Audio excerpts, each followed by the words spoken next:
Boa noite a todos e todas. Vamos começar mais uma live, hoje sobre o tema LGPD no processo do trabalho. Vou começar a colocar o tema aqui.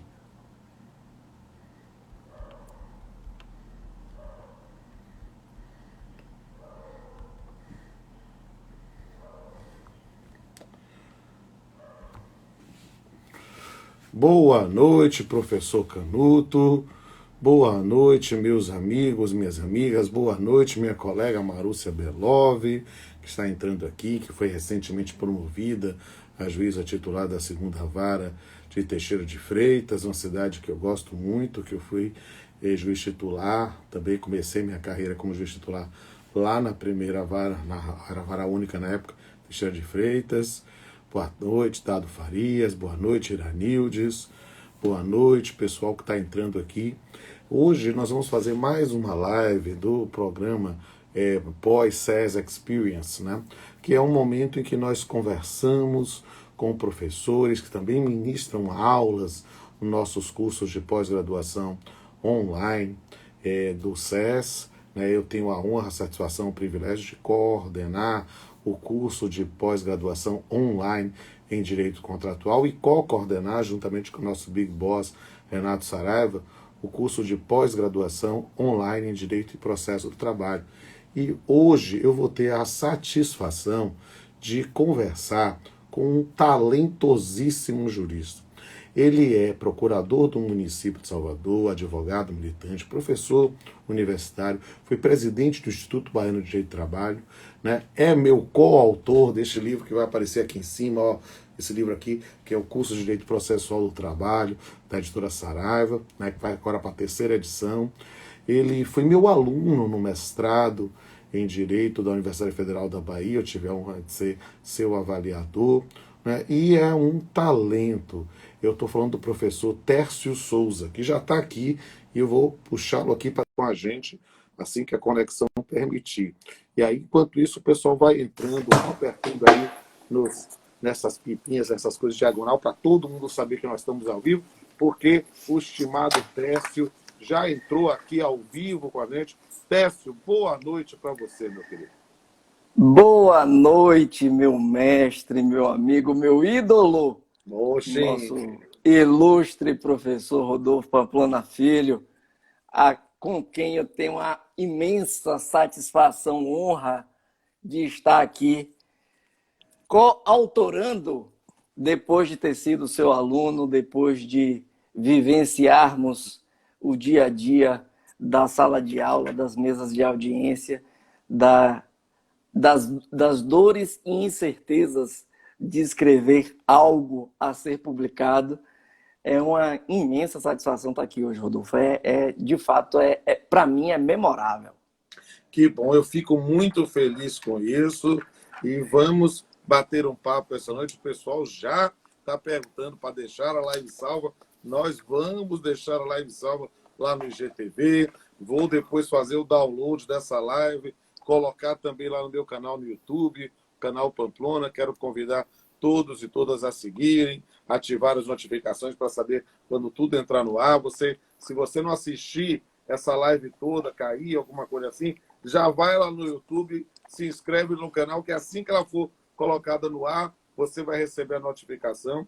E nós vamos bater um papo essa noite, como falei, com o Tércio, que é talentosíssimo, um jurista de uma nova geração, que eu tive a honra de acompanhar nos estudos avançados da pós-graduação, lá no mestrado em Direito da Universidade Federal da Bahia, e ele hoje é meu colega, meu coautor, foi meu presidente no Instituto Baiano de Direito do Trabalho, né? Ele me sucedeu na presidência, e eu tenho essa satisfação enorme, né, de ver ele brilhando em todos os cantos aqui da Bahia e do país.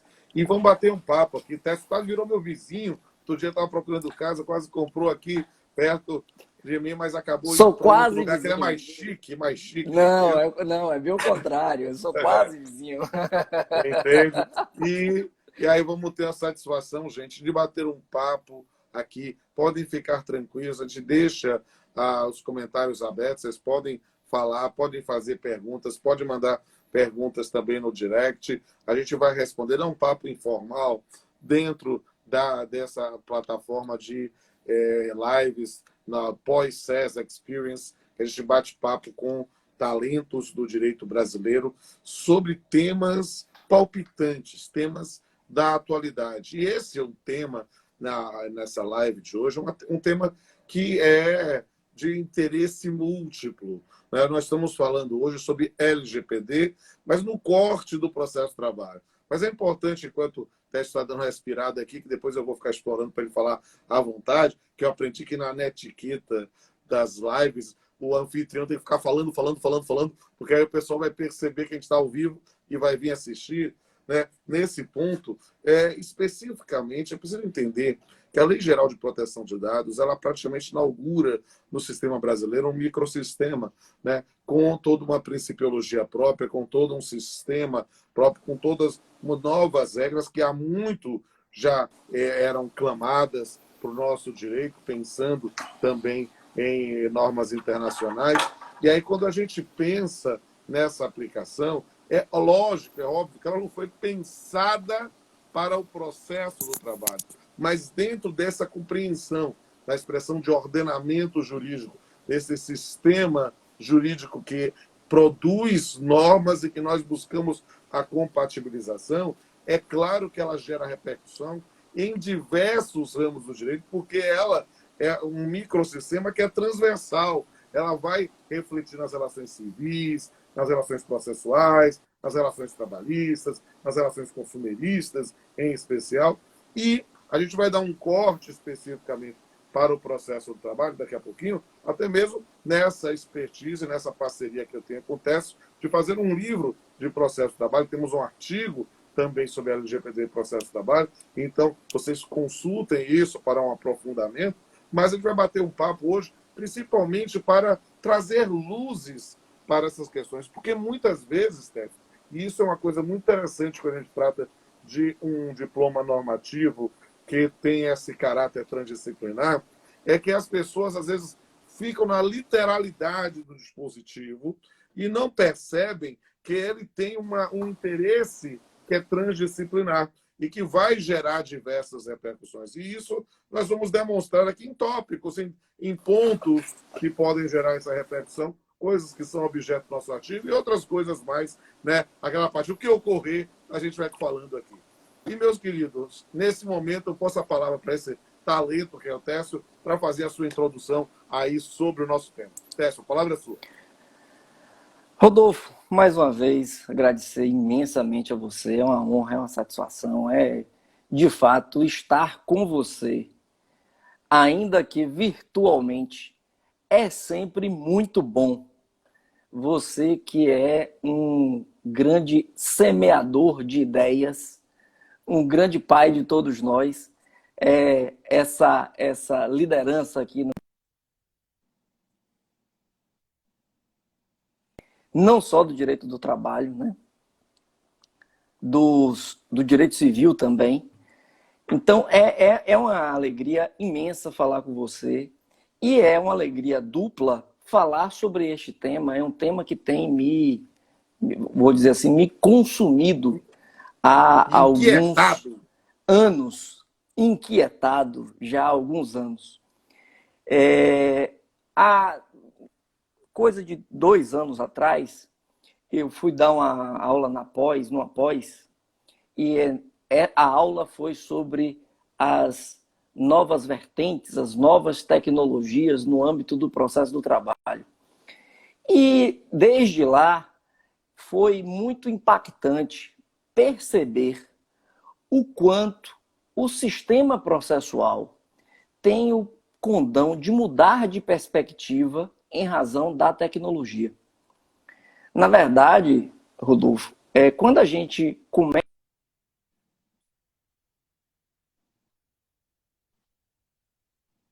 a gente acaba ignorando que as questões processuais são efetivamente um avanço, decorre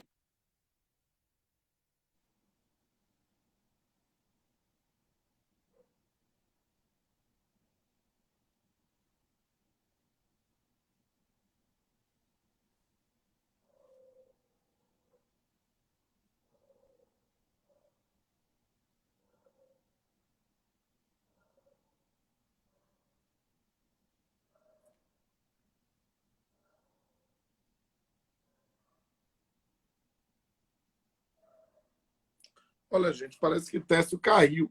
O sinal dele aí caiu. Mas é uma das questões que eu estava continuando, dando uma continuidade aqui nessa exposição dele, é justamente nessa questão da grande influência que as tecnologias geram no processo em si. Né? E eu quero trazer com vocês uma reflexão, até já está voltando aqui agora, né? Justamente porque nesse período da pandemia isso ficou muito mais evidente. Ficou evidente nesse período da pandemia que Voltei. funcionou como uma enzima para a tecnologia no processo. Então, quando você caiu, eu comecei a falar e seguir a sua linha, né? Porque você estava falando lá da aula da pós que você deu sobre novas tecnologias e processo, e aí eu comecei aqui a falar como isso é pertinente no tema da LGPD e, na verdade, num grande tema do qual a LGPD vai estar inserida, que é justamente esse tratamento dos dados nesse campo da tecnologia. Eu aqui falando aqui com a nossa colega Marúcia Belov, que até pouco tempo estava Um abraço. juiz auxiliar, agora é juíza titular da segunda vara do trabalho de Teixeira de Freitas, né? Eu estava pensando outro dia, no meu dia a dia como juiz, né? Fazendo audiências virtuais, falando com o meu secretário de audiência, que obviamente é alguém que era do período anterior ao LGPD e que continua fazendo a mesma coisa que fazia antes. Então, fica colocando na ata CPF dos estagiários, pedindo as informações num documento público e, nesse ponto, registrando lá na qualificação da testemunha para todo mundo ver o endereço residencial, algumas coisas assim, dados que são dados sensíveis, temas que a gente vai falar sobre isso. A própria concepção disso na prática do nosso processo, às vezes chega a ser engraçado, meio folclórico, e eu não quero podar ou limar ninguém, mas eu acho engraçado que ele, ainda no mundo da audiência telepresencial, ele quer fazer igualzinho como era na audiência presencial e pede o RG, pode a pessoa botar o RG e ele fica, parece com você mesmo. Mas perceba que aquilo está sendo gravado e pode eventualmente ser transmitido para o mundo. Então é realmente uma questão interessantíssima, um pequeno detalhe, né, que o tema da LGPD vai vir trazer uma nova luz na contemporaneidade. Técio, já falei demais, você volta aí. Cair esses desafios que a tecnologia nos impõe. Mas perceba, eu dizia o quão impactante foi cair a ficha de que o sistema processual ele não é uma dádiva vinda dos deuses, mas ele decorre de um método, daquilo que você me ensinou bem, das metodologias científicas para a obtenção, o avanço de uma determinada conclusão do Estado juiz.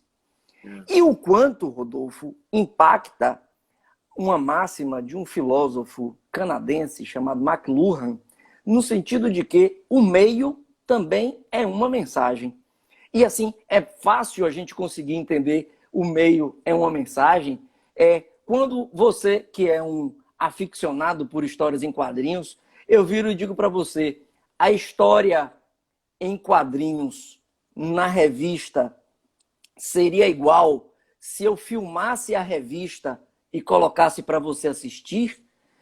Ou a história em quadrinhos na revista tem uma mensagem e o filme, o desenvolvimento daquela atividade, o desenvolvimento daquela história numa tela de cinema, ele demonstra uma outra mensagem. O meio acaba sendo a mensagem, acaba sendo também a mensagem. E muitas vezes a forma como nós transmitimos traz também uma mensagem e traz conteúdos que nós mesmos nem pensamos. Note quando você começou a sua frase.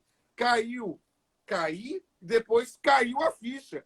A expressão cair a ficha é algo que remonta a um passado que a juventude hoje não tem nem ideia do que aí é a ficha do telefone público, entende? E a gente fica imaginando como a expressão na sua concepção original foi sendo adequada a uma nova linguagem, e mesmo quem nunca usou o telefone público de ficha, de repente usa, caiu a ficha.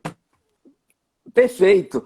E aí perceba o quanto o sistema processual ele foi pensado, ele foi gestado no sentido de nos impor como medida de segurança para o jurisdicionado a divulgação, a publicização dos atos, porque o sistema processual foi pensado sob a perspectiva do caderno processual, Verdade. do livrinho que poderia ser escondido, poderia ser guardado, poderia ser sonegado das partes, poderia ser guardado e poderia, de qualquer modo, gerar uma insegurança para o jurisdicionado, para o cidadão.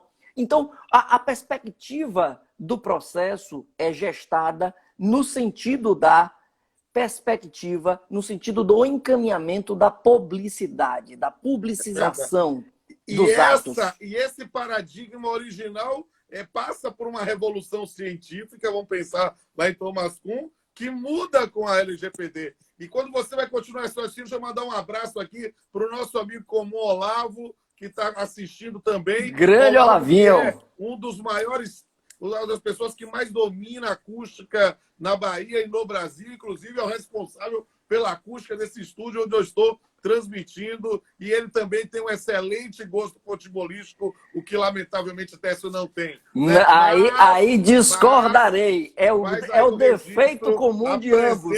Dele, né? Então, mandar um abraço para a doutora Cris Preza, que fez audiência comigo hoje. De manhã eu vi aí e apareceu aí também. Mas volta aí, Técio. Justamente isso aí, você está falando, é sensacional, porque nós criamos e entramos na paranoia da publicidade justamente como um mecanismo de controle. Nós falamos que o processo é público, que acessar as coisas é público, mas, de repente, o outro lado da moeda, agora, com o mau uso, ou abuso, ou desvio de uso, para fazer quase poesia, dos nossos dados, de repente, é um outro lado da moeda e que a LGPD vem trazer, dar uma disciplina. Teste com você. E perceba, Rodolfo, como uma coisa se linka com a outra. Quando nós identificamos que, como você bem pontuou, a LGPD é uma lei nova, é uma lei de 2018, cujas vigências foram alteradas por diversas vezes, e estamos agora com a parte das penalidades a vigir a partir do mês de agosto deste ano. É uma lei que traz também penalidades.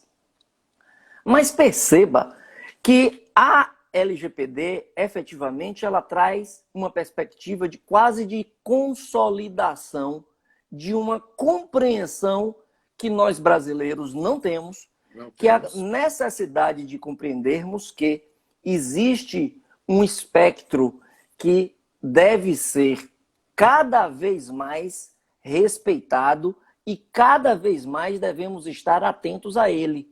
Não obstante, os seus livros de direito civil já demonstram de há muito tempo, a própria Constituição de 88 já demonstra, o Código Civil, o Código de Defesa do Consumidor, uma série de diplomas normativos esparsos no ordenamento jurídico já demonstram que o direito à reserva, à intimidade, é algo que nós nos preocupamos enquanto sistema jurídico.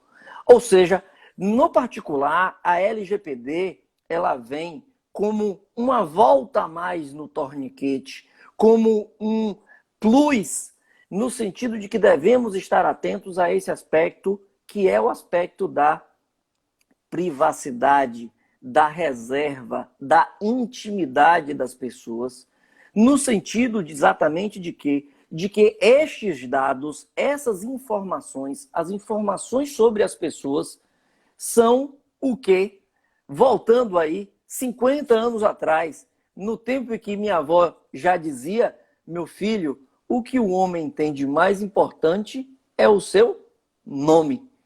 Ou seja, voltamos a tempos atrás no sentido de dizer, olha, preserve o seu nome, preserve a sua imagem, preserve aquilo que se sabe acerca de você, aquilo que você faz, para que você tenha essa individualidade, você tenha o respeito à sua integridade moral também nesse sentido. Então veja que a LGPD, na verdade, ela acaba por buscar cristalizar, sistematizar uma série de premissas que são importantíssimas para que a gente consiga compreender esse novo microsistema, que eu diria que é o microsistema da privacidade, é o microsistema desse resguardo normativo quanto à proteção de dados pessoais, que é exatamente o fato de a LGPD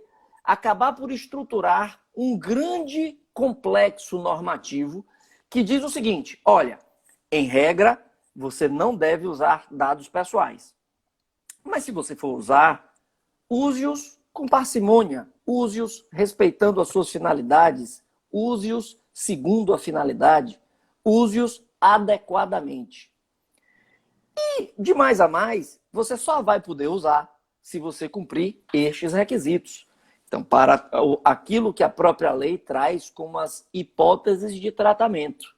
Sim. E aí a lei acaba estruturando outros elementos. Diz, olha, no caso de menor, você tem que ter maior atenção a determinados aspectos. Aquilo que a lei denomina de dados sensíveis, você deve ter outros tantos aspectos. Aquilo atinente vindo para processo, a automatização de decisões. O artigo 20 da LGPD traz uma previsão muito bacana que diz o seguinte, olha, no caso de automatização de decisão, no caso daquela decisão que seja executada ou autoexecutável por meio de uma máquina, por meio de um algoritmo, por meio de um robô, esta decisão gera o direito do sujeito, o direito do titular dos dados a uma revisão, a um recurso automático por um ser humano. Veja que coisa intrigante. A lei, ela parte da premissa de que é possível uma decisão automatizada e ela repete, ou ela ressalva no sentido de que essa decisão automatizada, ela precisa necessariamente ser revista por um ser humano, que é exatamente para identificar os eventuais erros que um algoritmo, que um robô, que um sistema computacional possa ocasionar. Mas dentro desse sistema, o que é interessante é que a lei acaba por estruturar isso, essas premissas, e acaba por nos encaminhar uma perspectiva de estarmos necessariamente atentos ao fenômeno da informação e privacidade, da informação cada vez mais difundida, da privacidade como cada vez mais necessária e diante da profusão de elementos que nós temos, da necessidade que todos nós precisamos ter de sopesar sempre esses valores dentro da execução das nossas atividades. Uma das coisas mais interessantes, Rodolfo, quando você faz a implementação de LGPD, a gente está tendo a experiência de fazer implementação de LGPD, de estar atento à implementação de LGPD em várias frentes, tanto no âmbito do poder público quanto na iniciativa privada. Uma das coisas mais bacanas que você percebe é que a LGPD ela acaba por exigir um critério de racionalização. Por que você quer isso? Para que você quer isso? Quem vai ter acesso a isso? Por quê? Quando? Em que momento você deixa de ter acesso a essa informação? Ou seja, há uma necessidade, por força da LGPD, de se sistematizar, de se racionalizar o que se faz. E o processo é exatamente isso. É um mecanismo de racionalização da força do Estado, de sistematização da força do Estado no sentido de compor pessoas que não conseguiram se autocompor. Então, veja como acaba se casando, não obstante haja efetivamente uma dubiedade ou uma aparente contradição entre um sistema que diz que devemos publicizar os atos e um outro sistema que diz que devemos reservar, que devemos preservar informações pessoais. E no processo do trabalho, me permita fazer até quase uma quadrinha. Na verdade, a gente precisa entender que a conjugação desses sistemas gera a ideia de que é preciso publicizar os atos, mas resguardando os dados. Ou seja, é preciso compreender que atos processuais continuam sendo públicos, continuam sendo necessariamente para ter um controle do Estado nisso, né?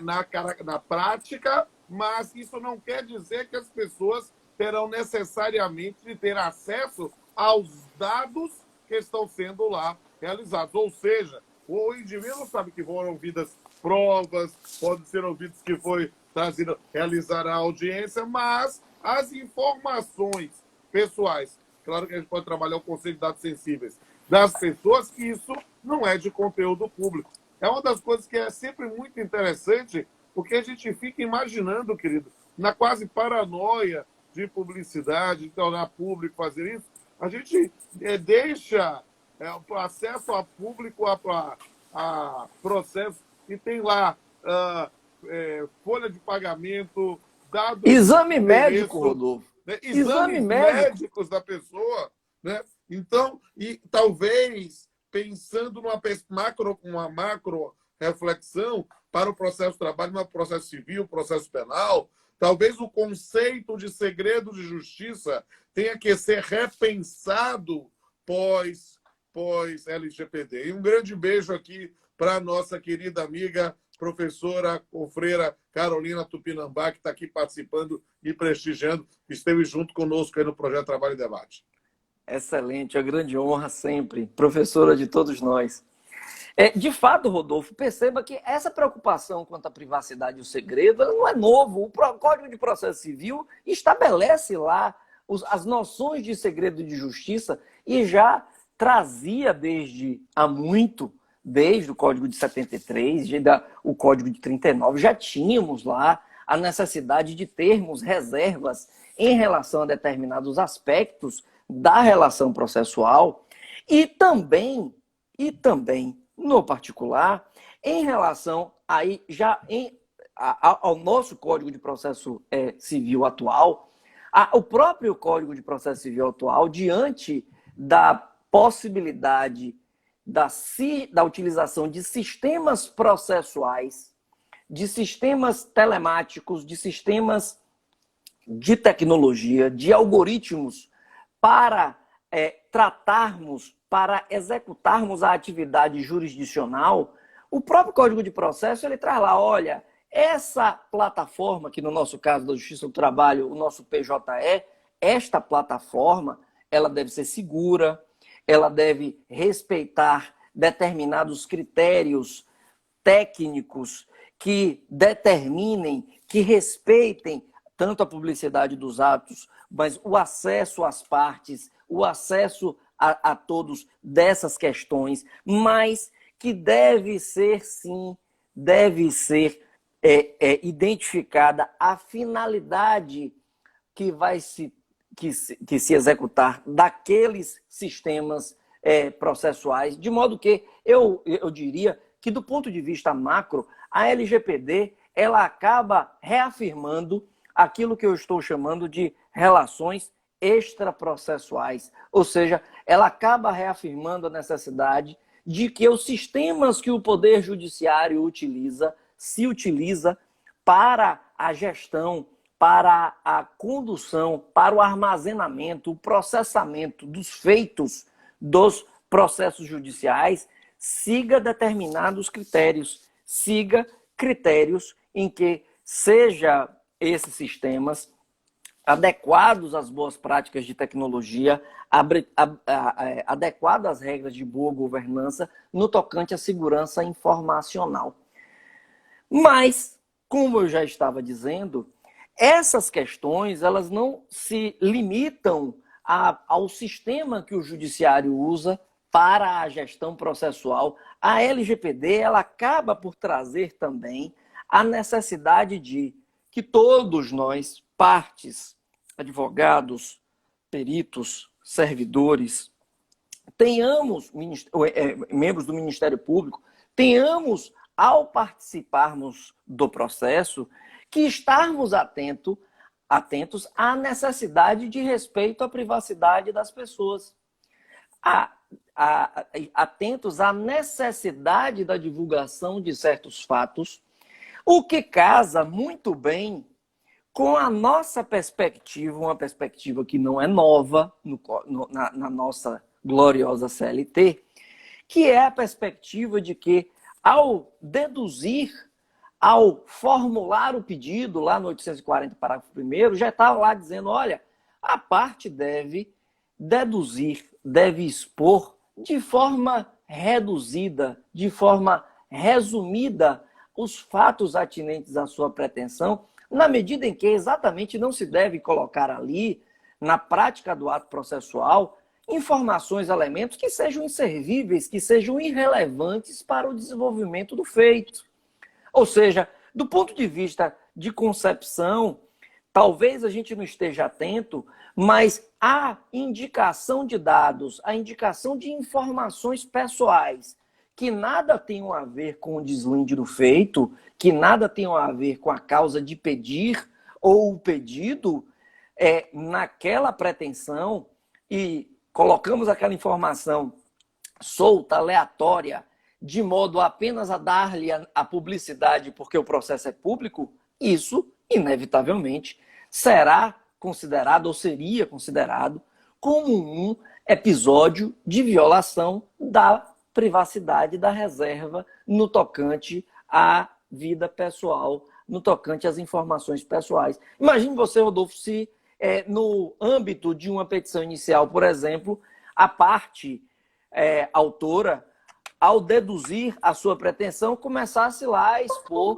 informações sobre o casamento do autor ou o casamento do réu, a situação pessoal de um ou de outro, informações sobre saúde da família, enfim, outros tantos aspectos absolutamente irrelevantes para o deslinde do feito. Veja que, neste caso, a própria LGPD ela vai nos orientar no sentido de que, olha, nesse microsistema, na necessidade de identificar uma adequação do que você está dizendo, isso é inerente, isso é imperioso.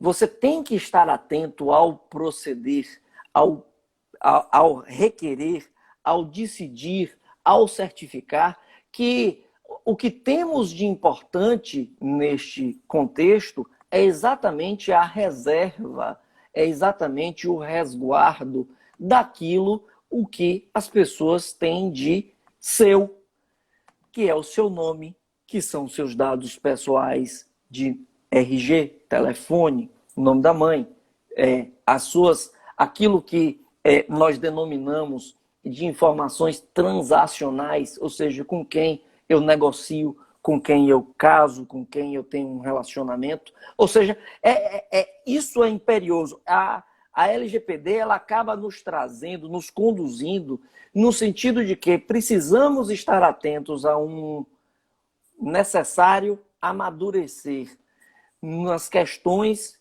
que envolvem a publicidade de determinadas informações.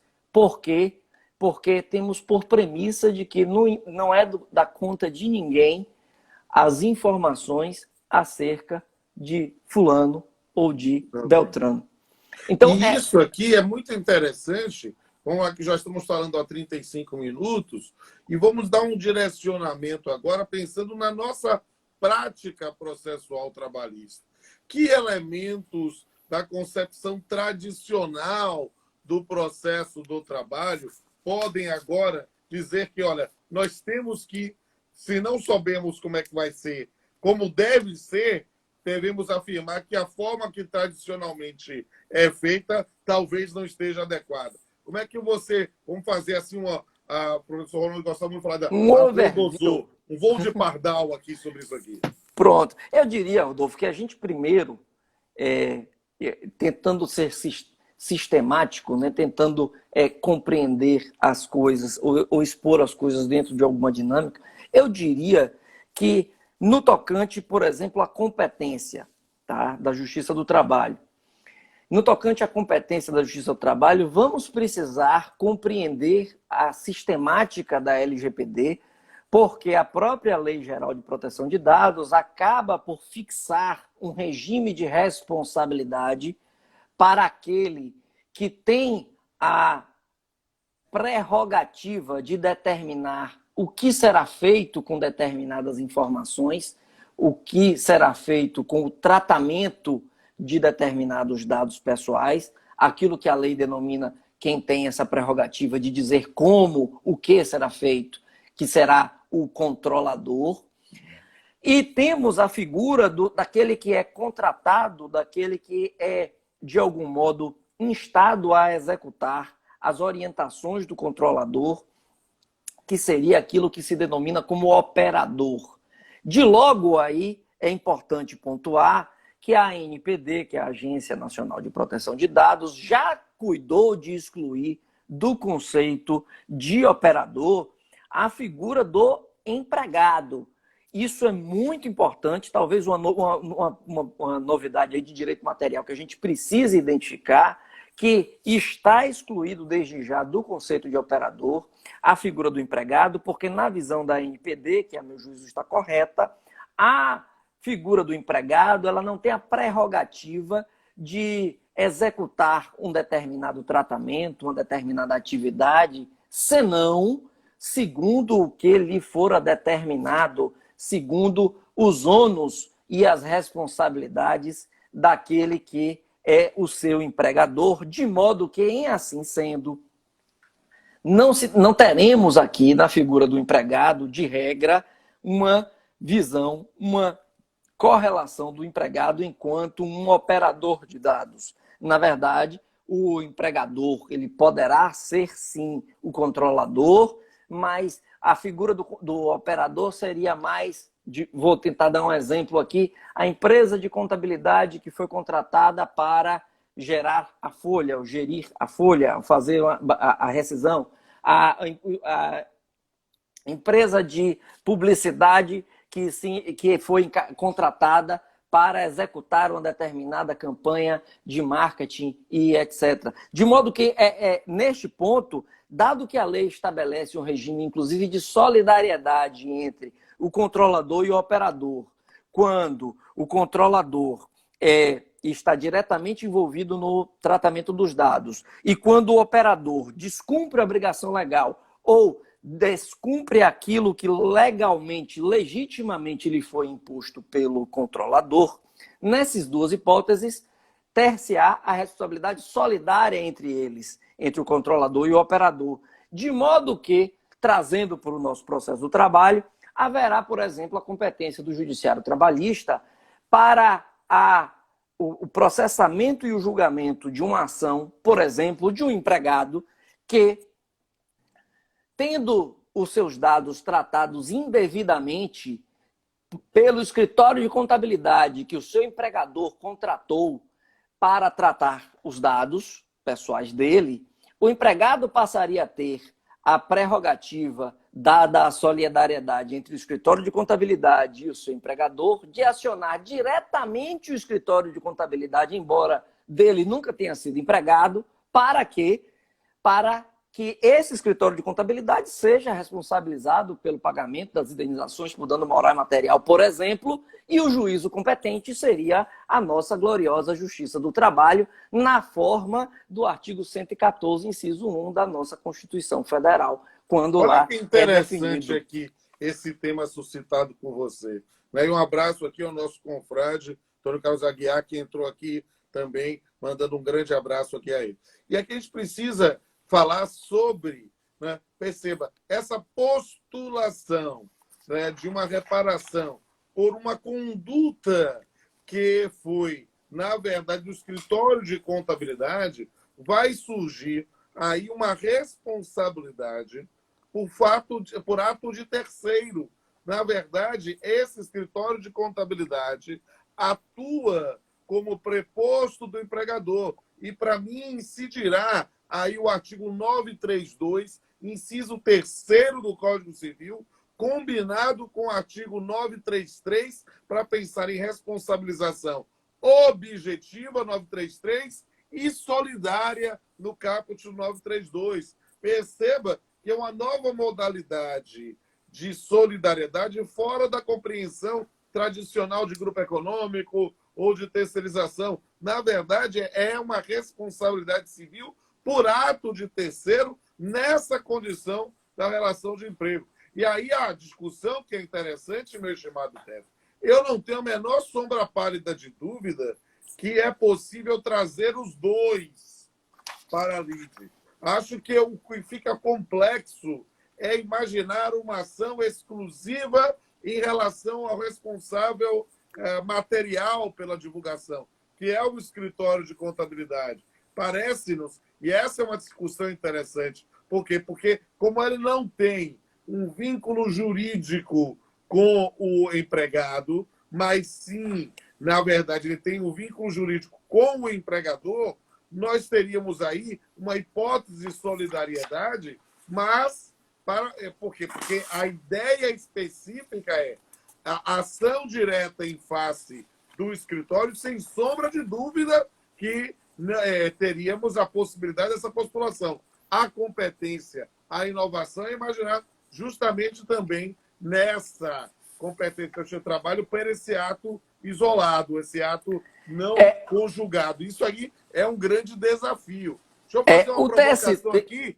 porque para aproveitar e responder a pergunta aí do ouvinte aqui, o Rodrigo Soares, te perguntou, será que não existe uma culpa concorrente de quem inclui dados no processo que são impertinentes a partir do momento que esse dado é vazado? Eu diria mais, Rodrigo. Não é culpa concorrente, não. Nessa situação é responsabilidade direta. Por quê? Porque a discussão é inclusão de dados, a outra é vazamento de dados. Porque se você inclui um dado que não era autorizado colocar nesse ponto, nós vamos ter aqui uma hipótese de responsabilização, independentemente disso vazar ou não. Por quê? Porque o que nós temos aí é por isso que é uma ideia de mudança de paradigma, é uma ideia de uma compreensão dessa matéria numa nova perspectiva, é de chamar a responsabilidade independente do vazamento. Vou dar um abraço aqui para a Carol Vargas, que está se incorporando também ao projeto Trabalho e Debate aqui, e ela está fazendo um doutorado sobre temas fascinantes, principalmente a pessoas com deficiência. Para mim, é a ideia do capacitismo, outro tema que eu vou fazer uma live com ela também, magia ou menos dia. Seja bem-vinda, Carol. E devolvo a bola para a Tess. É isso. Os desafios, Rodolfo, nessa perspectiva são imensos. Essa ideia da questão da competência, na verdade, o TST já teve a oportunidade de decidir no sentido de que, havendo solidariedade do ponto de vista material, a Justiça do Trabalho seria competente, sim, para apreciar o aspecto processual em razão exatamente da decorrência da relação, tal qual no âmbito do dano moral em ricochete, lá do ponto de vista dos herdeiros do trabalhador, que também acaba figurando lá no âmbito das nossas discussões no âmbito do processo do trabalho. Mas existem outras questões, Rodolfo, que, a meu juízo, são muito fascinantes e que precisam ser pensadas por nós, por exemplo, no âmbito do direito coletivo.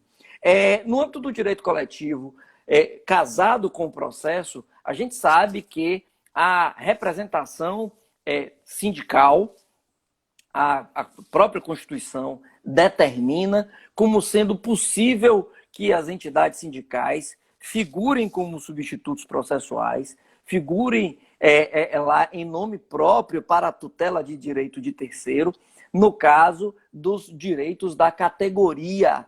Mas surge de outro lado uma outra perspectiva, que é a seguinte: de regra, a própria LGPD acaba nos trazendo esse conceito, essa compreensão, e lá uma das hipóteses de tratamento que o artigo 7º, inciso 1º da LGPD traz, que é a mais comum e aquela que todo mundo lembra logo, que é a hipótese do consentimento, é como lidar com essa noção de que, com o consentimento, eu tenho a minha autodeterminação afirmativa, portanto, eu individualmente autorizo que tenha acesso a determinada informação pessoal. E como é que eu lido na perspectiva da representação sindical, na qual, de regra, eu tenho uma figura de um terceiro, de um outro ente, que não eu, e que tem a prerrogativa constitucional, inclusive, de pretender em meu nome, independente de minha autorização.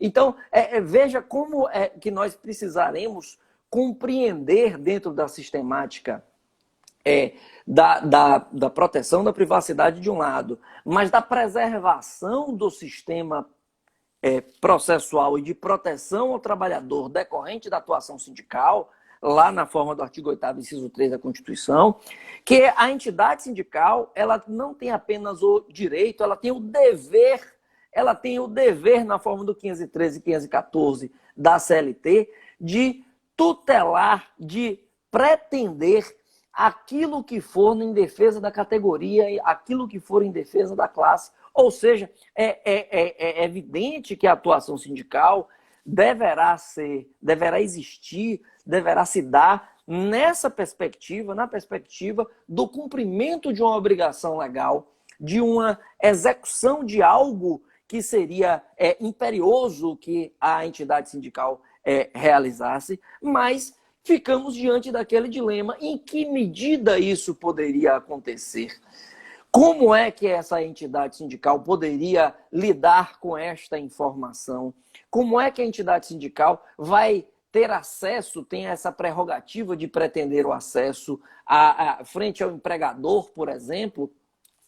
E agora a gente tem identificado, Rodolfo, por exemplo, inúmeras negociações coletivas. Aqui na Bahia a gente já teve a oportunidade de identificar algumas que, por exemplo, tratam especificamente das questões relacionadas com a tutela de informações pessoais. As entidades sindicais, nas prerrogativas da negociação coletiva, estão lá a disciplinar o modo, o meio para que se exerça essa possibilidade, para que as entidades sindicais possam se desincumbir dessas obrigações, da obrigação legal de cuidar, de tratar desses aspectos. De modo que esse é um assunto interessante, porque a própria OIT já teve a oportunidade de buscar estabelecer um guideline, de estabelecer uma lógica, uma sistemática para a apresentação de uma representação mais efetiva pelas entidades sindicais, mas nós vamos ter que estar atentos a como se dará esta representação sindical, como se dará aqui no âmbito do nosso sistema brasileiro a representação da entidade sindical de forma legítima, de forma razoável, de forma equilibrada, de forma sistêmica. E esse é um desafio, mais um desafio e mais uma reflexão que nos leva à própria leitura da Lei Geral de Proteção de Dados frente a este sistema, ao sistema de postulação, de proteção dentro do Poder Judiciário Trabalhista. Então, é fácil a gente identificar assim, alguns episódios que nos chamam a atenção e que nos exigem uma reflexão. Embora exista também, de outro lado, algumas hipóteses que são mais claras na LGPD. A LGPD traz, por exemplo, fixa, por exemplo, algumas questões atinentes a ônus de prova. Ônus de prova mesmo. Traz lá algumas questões. E aí, por exemplo, nós precisamos estar atentos, Rodolfo, ao fato de que muita gente tem conversado comigo diante do ineditismo da sistemática que essa lei nos traz, e tem me dito sempre, não, diante da necessidade, eu vou exigir que o sujeito faça aqui um documento consentindo com a utilização dessas informações pessoais, como se o consentimento fosse apenas uma das hipóteses de tratamento, embora a Lei Geral de Proteção de Dados estabeleça lá outras 9, são 10 hipóteses de tratamento que a lei faculta ao agente de tratamento. E as pessoas ficam dizendo, não, eu vou pelo consentimento, porque esse é o mais fácil. Mas, na verdade, a própria lei, lá no artigo 8º, parágrafo 2º, vai dizer o seguinte, olha, meu amigo, se você está me dizendo, disser para a autoridade, disser judicialmente, que está a efetuar tratamento de dados com base no consentimento, você será obrigado, é ônus seu, exclusivamente seu, o de demonstrar não apenas o consentimento, mas que este consentimento foi obtido legalmente. Veja, Rodolfo, como é tortuosa essa prova. Na verdade, é complicadíssima a partir de uma perspectiva da vulnerabilidade da relação de emprego. Porque, justamente, não é simplesmente assinar. Assinar, eu autorizo que informe os meus dados aí que eu posso lá colocar e, de repente, eu estou virando garoto propaganda porque tem uma deficiência física ou tem uma determinada idade, sem que eu especificamente esteja autorizando para aquele uso em benefício de algo que eu queira suscitar, né? Vai ser um tema interessante. Acho que eu vou até falar para a Carol, que estava nos assistindo aqui, lá do Fale Carol, olha que alguma coisa do anticapacitismo pode ir também nessa linha. Mas siga aí.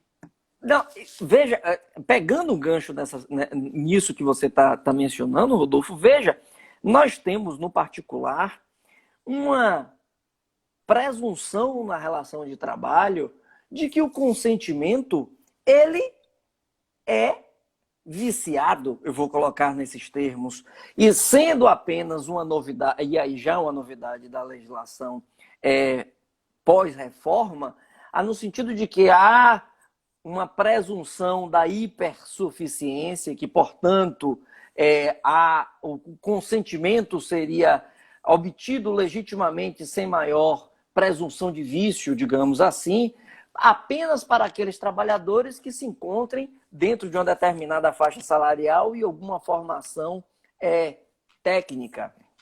Então, veja como é complicado alguém se apoiar nessa perspectiva e cujo ônus de prova incorrerá duplamente, porque incorrerá no sentido de demonstrar judicialmente que obteve o consentimento de alguém, consentimento este, que inclusive pode ser revogado a qualquer tempo, e, além disso, corre-se o risco de demonstrado o documento, apresentado o documento, lá indicando que o consentimento foi obtido, de também ter que demonstrar que aquela obtenção daquele consentimento não foi viciada, que aquela obtenção daquele consentimento foi legítimo. Ou seja, é um risco absurdo, um risco extraordinário, que muitas pessoas não estão percebendo o quão perigoso é, do ponto de vista do contencioso judicial, você apresentar este documento nessa perspectiva. Ou seja, a LGPD ela traz algumas facilidades para a utilização de dados pessoais, mas determina de forma muito clara o modo, o meio como devemos fazê-lo. E ainda falando de ônus de prova, que é um outro aspecto também bem interessante, é que lá o 818 da CLT, quando ele traz as hipóteses de ônus de prova e traz lá a possibilidade da inversão da carga dinâmica probatória, aquilo que a gente sabe muito bem, a gente diz, olha, diante do excesso ou dificuldade, diante da impossibilidade, o juiz pode ir lá, em decisão fundamentada, inverter o ônus de prova. E vem a LGPD e traz mais uma hipótese em favor do titular dos dados, que é a hipótese da verossimilhança da alegação. no sentido de que a verossimilhança da alegação também induzirá a inversão do ônus de prova em favor do titular dos dados. Então, perceba como acaba comatando esse sistema probatório da LGPD com o sistema probatório da nossa CLT, no sentido de reafirmar a hipossuficiência daquele que, sendo trabalhador, tem as suas informações tratadas pelo seu empregador, por exemplo, que é típica hipótese de um controlador, e tendo um episódio de violação desses dados, mesmos dados pessoais, e indo a juízo, tem todas as presunções em seu favor, tanto na condição de empregado, quanto na condição de titular de dados. De modo que é importante que as pessoas estejam atentas a isso, porque nessa perspectiva, ao discutirmos judicialmente as questões relacionadas com a LGPD, com a privacidade, os réus, os demandados, precisarão sim estar mais atentos ainda à dinâmica probatória, porque esta dinâmica probatória vai acabar sendo duplamente onerosa, tanto na perspectiva da defesa do trabalhador, quanto na perspectiva da defesa do titular de dados pessoais. Então, isso é muito importante também nessa perspectiva da LGPD.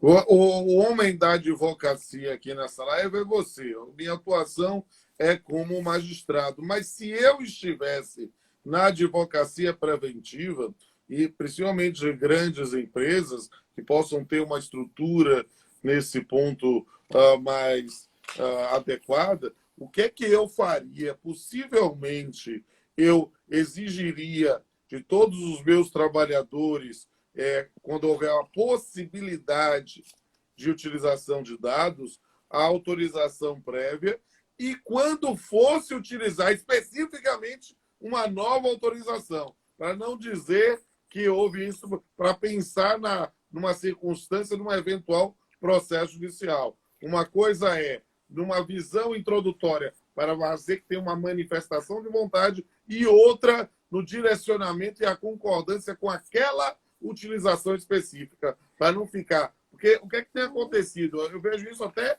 em associações, em institutos que eu faço parte, as pessoas estão preocupadas, é natural, preocupadas com a aplicação da LGPD, e está recebendo a rodo, né? Você autoriza que a gente utilize seus dados, porque a gente tem seus dados aqui, ou seja, não fazer somente no atacado, mas também no varejo.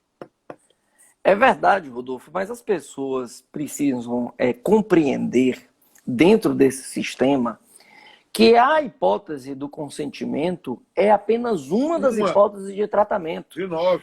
Existem outras tantas. O cumprimento de obrigação legal, o cumprimento contratual, a defesa em processo judicial, administrativo ou arbitral, a defesa de crédito, a defesa da saúde. São várias as hipóteses em que a legislação já prevê automaticamente, previamente, a perspectiva de que seja possível o controle, o tratamento dos dados sem maior dificuldade. Fazendo uma interrupção, mandando um abraço para a nossa presidente agora do Instituto Baiano de Trabalho, a doutora Cíntia Possídio, que eu tive a honra também de ser orientador do mestrado. Ela está aqui. Se Técio me sucedeu na presidência, Cíntia sucedeu Técio. Que bom estarmos os três presidentes aqui unidos. Também um abraço para a doutora Diniz Félix, é nossa aluna do nosso curso de pós-graduação também, aí na Faculdade Baiana de Direito. Eu fico felicíssimo com a presença de doutora Cíntia. Eu que sou agora membro da diretoria dela e tive o prazer, a honra de participar, de tê-la aí como minha sucessora, como presidente do IBDT, e eu estou aqui hoje como comandado de doutora Cíntia, e o faço com muito orgulho, dada a sua incrível capacidade, competência, dinamismo, brilhantismo de sempre. Então, de fato, é uma alegria muito grande tê-la aqui conosco. Mas, Rodolfo, a gente vai ter que dar um direcionamento, que a gente já está falando há uma hora. Então, vamos aí fazer questões tópicas sobre o processo do trabalho, coisas que você queira destacar. Enquanto você está pensando aí, eu acho que a gente precisa realmente repensar muito a questão da ouvida de testemunhas, a forma da qualificação da testemunha precisa ser repensada, ou os documentos ou os dados que se utiliza e que se exige para a sua identificação. É preciso saber que o Poder Judiciário também está nesse momento aí dando um tratamento de dados, e a gente precisa mudar um pouco a perspectiva para não imaginar que a LGPD é só para iniciativa privada. Não, ela vai pensar também nesses registros públicos também que precisam ser destacados. Com certeza, Rodolfo. A LGPD, ela traz uma perspectiva tanto para o público quanto para o privado, no sentido de que devemos... Vou mandar um abraço aqui para o Sérgio Lang Júnior, está aqui nos prestigiando, e um abraço para o Sérgio Lang Pai, que foi aniversário dele também. E aí, grande abraço, mestre Sérgio. Grande abraço. De fato, a LGPD, a meu juízo, ela traz uma série de aspectos que me parecem importantes e relevantes nesse momento, mas eu diria, já à guisa de uma conclusão, diante do adiantado da hora, de que nós precisamos refletir sobre o processo na perspectiva de assegurar também esses direitos fundamentais, os atinentes à privacidade, à reserva, à intimidade.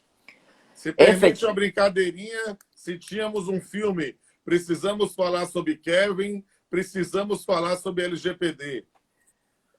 Com certeza. Penso que nós precisamos falar sobre isso, porque a lei, a LGPD, ela é, em verdade, um grande sistema, uma grande sistemática de regras de conformidade, de compliance. A LGPD nada mais é do que um grande programa de compliance de dados, no sentido de que temos todos um compromisso em reafirmar que os dados, as informações, o conhecimento acerca de A, B, C, enquanto pessoas físicas, isso é relevante, isso é importante, não é comum, não é banal, não é interessante para ninguém termos a possibilidade, a perspectiva de ter acesso a informações que não são do interesse de ninguém, senão por mera bisbilhotice, dentro de uma dinâmica em que está cada vez mais fácil, cada vez mais cada vez mais possível termos esse tipo de expediente. Na verdade, a LGPD é a reafirmação de um grande chamamento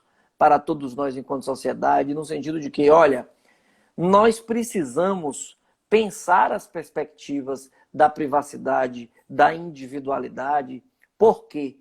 Porque efetivamente, Rodolfo, se você refletir, se cada um refletir, você vai identificar que nos últimos 10 anos, seguramente eu vou dizer aqui para você alguns nomes e você vai rememorar de alguns episódios muito rumorosos. Se eu perguntar para você se você se lembra da Lei Carolina Dickmann, certamente você vai se lembrar. Se eu perguntar para você se você lembra do Brexit, do escândalo da Cambridge Analytica, se eu falar com você sobre Vaza Jato, se eu falar com você sobre Xvideos, todas essas expressões acabam nos rememorando a episódios em que o que há de comum em todos eles é que são grandes gatilhos, grandes episódios que demonstraram o quão importante informações pessoais são e o quão estamos a cada dia tendo as nossas informações sendo divulgadas e sendo utilizadas em sistemas cada vez mais poderosos, sistemas cada vez mais robustos e que são capazes, cada um desses sistemas, de nos induzir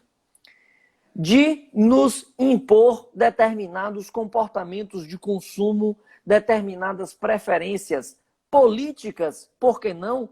Há estudos que demonstram que efetivamente as redes sociais, as mídias sociais, têm implementado um desserviço de polarização e que por isso estamos cada vez mais distantes daqueles que nós somos próximos, apenas e tão somente porque ouvimos aquilo que não gostaríamos de ouvir.